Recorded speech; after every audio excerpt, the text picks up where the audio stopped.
जोशीमठ को लेकर उत्तराखंड सरकार ही नहीं बल्कि भारत सरकार के सामने भी कई चुनौतियां हैं। पहली चुनौती तो ये है कि तत्काल इस ठंड में लोगों का कहाँ पर उनको रिलोकेट किया जाए, उनको सुरक्षित स्थानों पर ले जाया जाए। दूसरी बात, ये तो अस्थायी व्यवस्था होगी, लेकिन जोशीमठ के लोगों के लिए, क्योंकि जोशीमठ तो गंभीर खतरे में है, न जाने कब क्या हो जाए, तो इसलिए वहाँ एक नया शहर बसाने की निश्चित रूप से ज़रूरत है। नया शहर इतनी जल्दी नहीं बसाया जा सकता है, उसके लिए बहुत संसाधनों की ज़रूरत पड़ेगी। बिना भारत सरकार की मदद के वो संभव उत्तराखंड के जैसे गरीब प्रदेश के लिए संभव नहीं है। जोशीमठ के नई टिहरी की तरह एक नया जोशीमठ कहीं बसाना पड़ेगा। नया जोशीमठ भी ऐसा नहीं कि आप देहरादून में बसाओ, उस कहीं नियर बाय कहीं हो जोशीमठ के आसपास, क्योंकि उसका धार्मिक महत्व भी है, कई चीज़ें हैं उसको, तो वो भी देखना पड़ेगा, वो बसाना है। और आगे तत्काल अभी तो मई से तो यात्रा शुरू हो जाती है।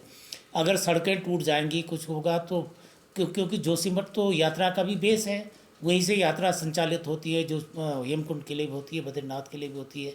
लोग बद्रीनाथ जाते हैं, फिर वापस आ जाते हैं, जोशीमठ आ जाते हैं, पिपलकोटी आ जाते हैं, तो व्यवस्था करनी पड़ेगी।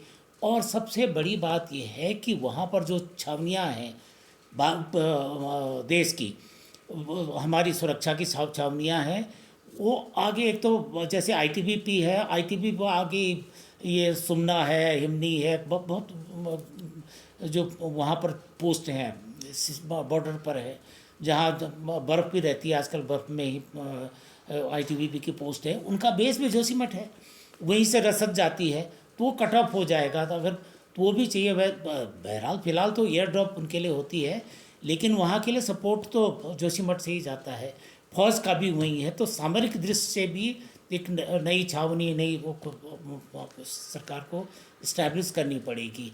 दूसरी बात ये आर्थिक रूप से ये समझिए कि पर्यटन की दृष्टि से भी आप देखिए, वैली ऑफ फ्लावर का है, वैली फ्लावर कब कभी वहीं बेस कब वहीं से तो जाता है, नंदा देवी बायोस्फीयर के लिए वहीं जो होता है। ये सारे तमाम इंतज़ाम करने पड़ेंगे।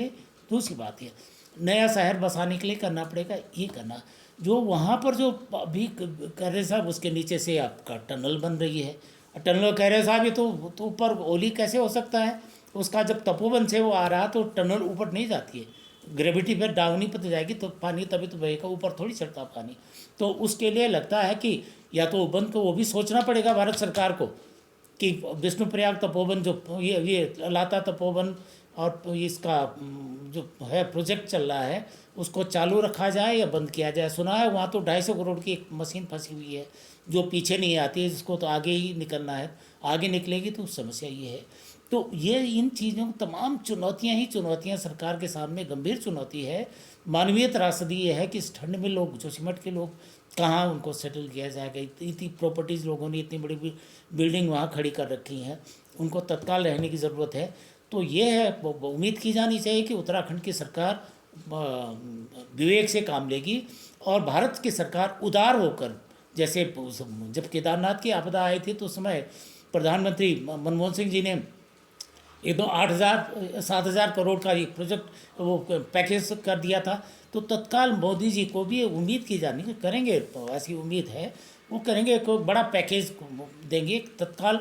एक तो इमीडिएट जो फौरी जो उपाय करने हैं और जो दीर्घकालीन जो उपाय करने हैं उसका भी करना है। जोशीमठ को बचाना भी है, जोशीमठ के लोगों को भी बचाना है, उनके आर्थिक हितों को भी बचाना है, भारत के जो सामरिक हित हैं उनको भी देखना है, पर्यावरण को भी देखना है। तो वो सारी चुनौतियों मिलकर उत्तराखंड की सरकार और क्या कहते हैं भारत की सरकार को करना पड़ेगा। लेकिन ये सारी चीज़ें ऊपर से थोप के नहीं होंगी जब तक लोकल इंटेलिजेंस या लोकल जो जिम्मेदार लोग हैं उनके उनके सहमति के बगैर या उनसे परामर्श किए बगैर नहीं हो सकता है। यही चीज़ 1974 में जब चिपको आंदोलन चला था, उसके बाद जोशीमठ के नीचे वो आ गया, भूस्खलन आ गया था। तो चंडी प्रसाद भट्ट जी उन दिनों शुरू हुआ था, चिपको का दौर था, तो चंडी प्रसाद जी ने एक चिट्ठी लिखी थी उनको, तत्कालीन प्रधानमंत्री इंदिरा जी को लिखी थी, और तब जाके मिश्रा यूपी गवर्नमेंट को कहा गया, यूपी गवर्नमेंट ने मिश्रा कमेटी का गठन तब किया था। तो वो परिस्थितियाँ देखनी पड़ेंगी। अकेले तो एक सरकार का काम नहीं है दोनों सरकारों को मिलकर यह करना पड़ेगा, लेकिन बिना पीपुल्स पार्टिसिपेशन के ये नहीं होगा। ऊपर से आप जो थोपेंगे, थोपी हुई कोई योजना सफल नहीं होती जब तक उसमें जनता की